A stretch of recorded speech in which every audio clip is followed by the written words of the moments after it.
Hey, Tom from AQ Outdoors here. Are you confused with all the options in the pack rafting world? Or maybe you don't even know what a pack raft is? In this video, we're going to take a look at all the pack rafts that we carry here at AQ Outdoors and look at some of their primary use scenarios and where they excel.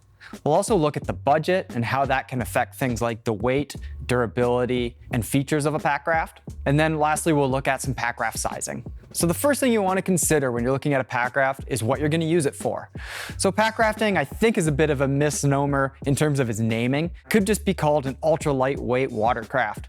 And you might be thinking, well, maybe a pack raft is great just to have in the car, just to access waterways. And that's a great first use scenario for a pack raft. It's a great alternative to something large and clunky, like maybe an inflatable stand-up paddleboard or an inflatable kayak. If you're looking for a really simple way of getting on the water, a lightweight, versatile pack raft might be something to consider. This would be something like the NRS Aster pack raft. This is our lowest price point pack raft, and it's great for just having something available to get out on the water, for access to different waterways, and just to get out and have a good day, either in some slow-moving rivers or flat water. Most people, when they think about pack rafting, they think of the Expedition. This is exactly what they were originally designed for. Having a lightweight, packable pack raft allows you to take it over mountain passes and across large, vast expanses.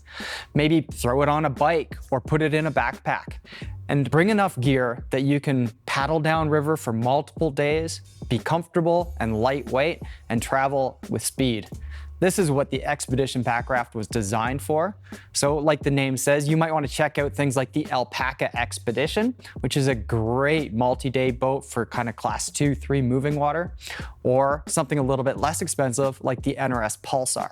Both of these options have internal storage and are great for a variety of water uses. As a kayaker, when I think about pack rafting, it's about accessing rivers that I wouldn't want to lug my big heavy kayak into. So a whitewater pack raft is really what appeals to me. There's some pretty cool options in this, and it ranges from your typical kind of shape right up to something that looks like a whitewater creek boat. But a whitewater pack raft is generally going to be a little bit heavier, but more durable and give you higher buoyancy and better speed. So some boats to check out if you're into whitewater are going to be the NRS Neutron pack raft. From Alpaca, we've got the Narwhal, which is a great entry into whitewater, the Mage, which is a more advanced boat, or the Valkyrie, which is the creek boat of the pack rafting world. An often overlooked use for pack rafts is in the hunting and fishing world. These are a great vessel for getting out where really like a float tube or something else isn't going to cut it. It allows you to bring a lightweight watercraft to access areas of rivers and other waterways that you'd otherwise really struggle to get to. And in these fishing specific models, you may even have some features such as rod holders. So for fishing or hunting, check out something like the NRS Riffle or the Alpaca Caribou. So once you've decided that pack rafting is for you and you kind of know what the ideal pack raft to suit your purposes looks like, then you might want to look at the budget. Budget's really going to help determine some of the features that are available in a pack raft, as well as the durability, build quality, lightweight or heaviness, and packability. Generally speaking, a more expensive pack raft is going to be lighter weight without sacrificing much in terms of durability. That being said, NRS makes incredibly durable pack rafts at a relatively low price point comparative to some of the boats in Alpaca lineup. And they've done that by doing radio frequency welding and utilizing quite a thick denier or heavy duty PVC or TPU fabric. Alpaca's been making pack rafts longer than anybody, and they tend to make the lightest weight pack rafts. But even again, you have some opportunity or options for different material choices within their lineup. They'll often do a 240 or a 420 denier fabric, which kind of changes the weight of a boat by about a pound per size. Some of the features that will increase the price of a pack raft are going to be better outfitting. So things such as more rigid back bands, thigh braces, or even foot braces in some cases.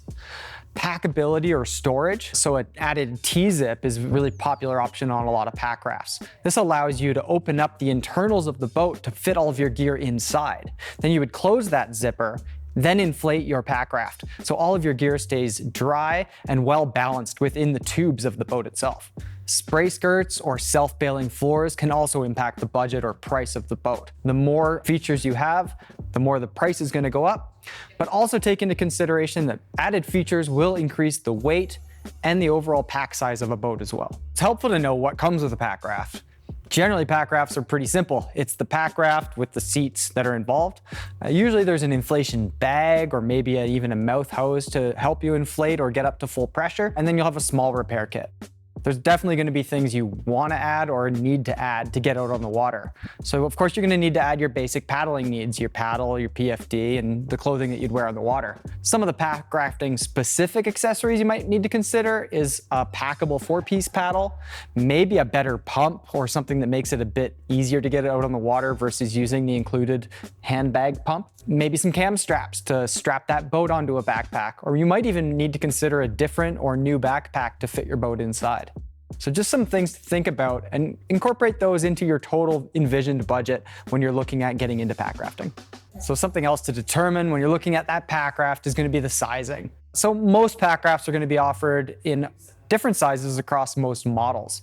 So with NRS, you typically have a standard size or an XL size. And with Alpaca, we do a small, medium, large, extra large. And when you're looking at the sizing, the easiest thing to do is going to be to determine that weight based on your weight and size of the paddler using a size chart. But you may also want to consider your use scenario. So if you're looking at multi-day expedition use and bringing along a lot of gear, then you'll want to upsize your pack raft. You may also look at your inseam length. For me personally, I tend to enjoy paddling an extra large or a large pack raft versus the standard size because I have quite long legs and it can feel a bit restrictive in my paddling performance when my knees are up closer to my chest. So this overview of pack rafting should hopefully help you determine whether pack rafting is for you and what style of pack raft, as well as some of the features and benefits, might be best for your intended use. If you do have questions, please leave a comment below. We always check and we'd love to get back to you. You can also reach us at either of our Calgary or Edmonton stores, and you can visit us at aqoutdoors.com. Thanks so much for watching, and we'd be super stoked if you'd like and subscribe to our channel so we can hit you up with more great pack rafting content.